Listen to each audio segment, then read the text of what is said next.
Eu queria ler com os irmãos o versículo 16 e o versículo 17. Neste vídeo eu quero agradecer ao meu Deus por esta rica e gloriosa oportunidade. Também ao nosso dirigente, ao nosso diácono pela honrosa confiança.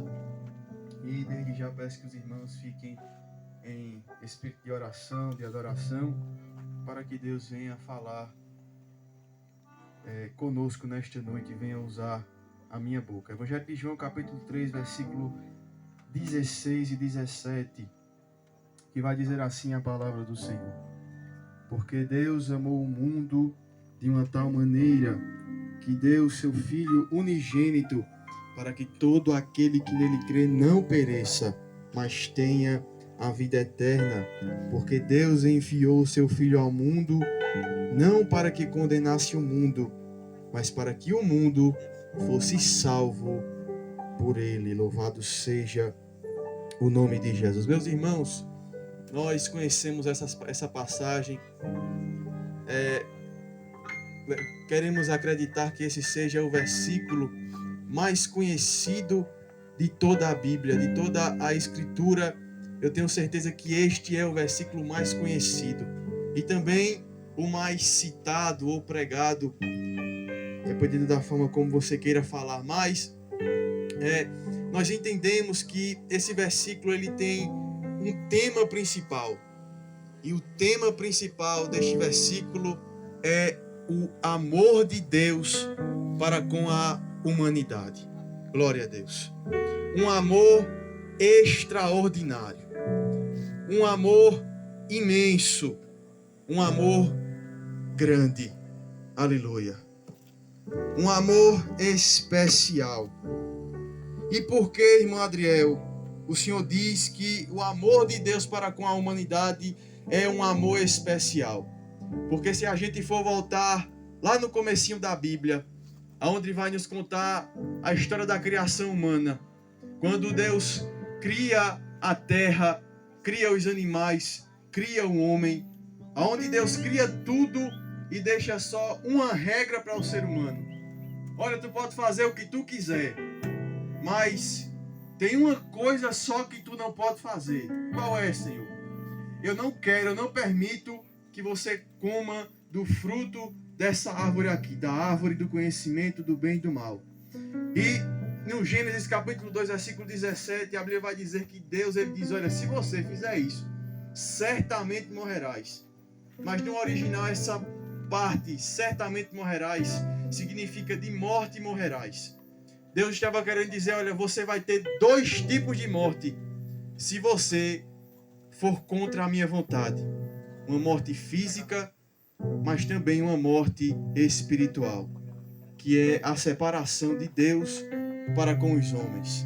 Mas, irmãos, um pai não consegue ficar longe do seu filho. Aleluia. Tem muitos pais, muitas mães aqui, algumas irmãs, com todo respeito, com idade para ser minha avó, e você não vai deixar eu mentir. Aleluia. Você consegue ficar muito tempo, minha irmã, meu irmão, longe do seu filho, longe da sua filha? O abençoado pode não prestar, pode ser desobediente, pode não te respeitar, mas você ama ele, mas você ama ela. Aleluia. Aí a gente é desobediente. O homem desobedeceu a Deus. Mas como o amor de Deus para com a gente é muito maior do que um pai para com um filho. Aleluia. Oh, aleluia, aleluia, aleluia. Jesus nos ama, irmãos, de uma forma extraordinária. E o amor de Deus foi revelado, foi demonstrado através do seu filho. O homem estava separado de Deus. Aleluia. Glória a Deus. E era necessário que acontecesse alguma coisa para que o homem tivesse de novo acesso a Deus. Porque, como eu disse, um pai não consegue ficar longe de um filho. E a palavra do Senhor vai nos dizer que diversos homens vêm à terra. Homens como Abraão, Isaac, Jacó, Moisés, grandes homens de Deus. Mas, irmãos, a Bíblia vai dizer que nenhum desses foi capaz de fazer aquilo que era necessário. E o que era necessário, irmão Adriel? Gênesis capítulo 3, versículo 15, depois que o homem peca, Deus desce do jardim e diz: olha, eu vou pôr inimizade entre a semente da mulher e você, serpente. E a semente da mulher vai ferir a tua cabeça, e tu lhe ferirá o calcanhar. Aleluia! Que promessa extraordinária! Já fazendo menção a quem, irmãos? A Cristo. E sabe o que é interessante? Mais na frente, lá no Novo Testamento, a Bíblia vai escrever e vai dizer que antes da fundação dos séculos, Deus já tinha um plano de redenção para a humanidade.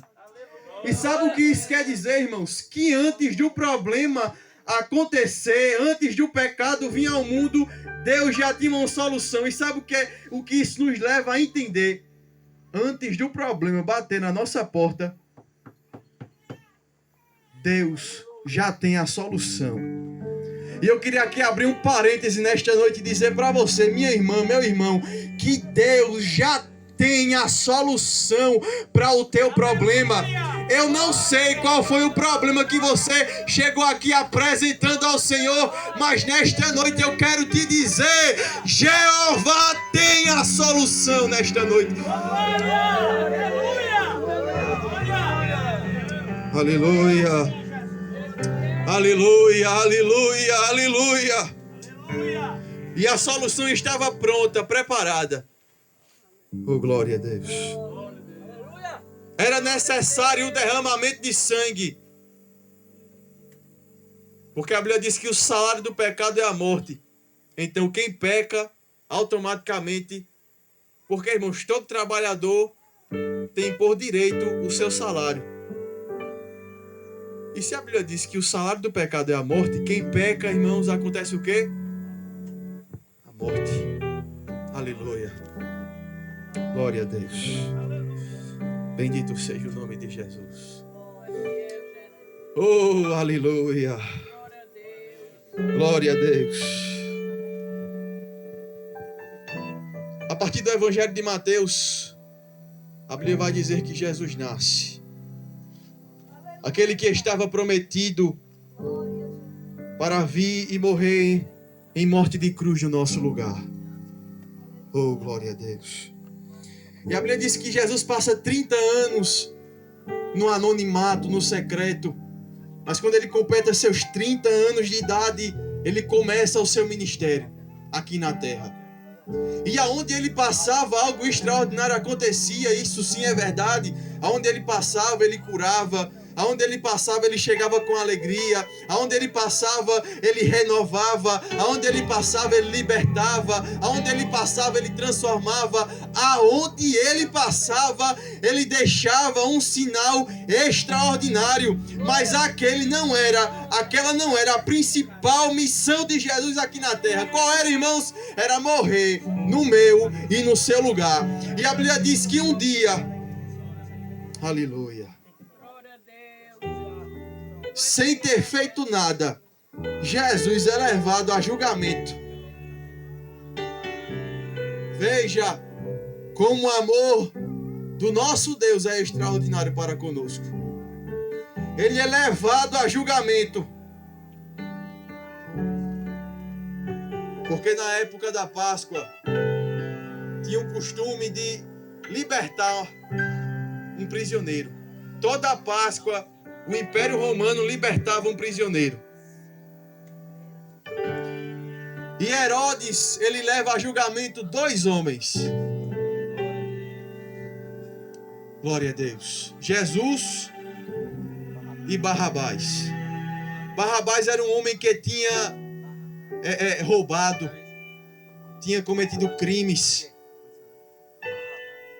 E Herodes, ele coloca esses 2 homens a julgamento, já, irmãos, na intenção de livrar Jesus da condenação, da morte de cruz. Porque Herodes não queria que Jesus morresse. Por isso que ele já fez esse arrumadinho, esse ajeitadinho.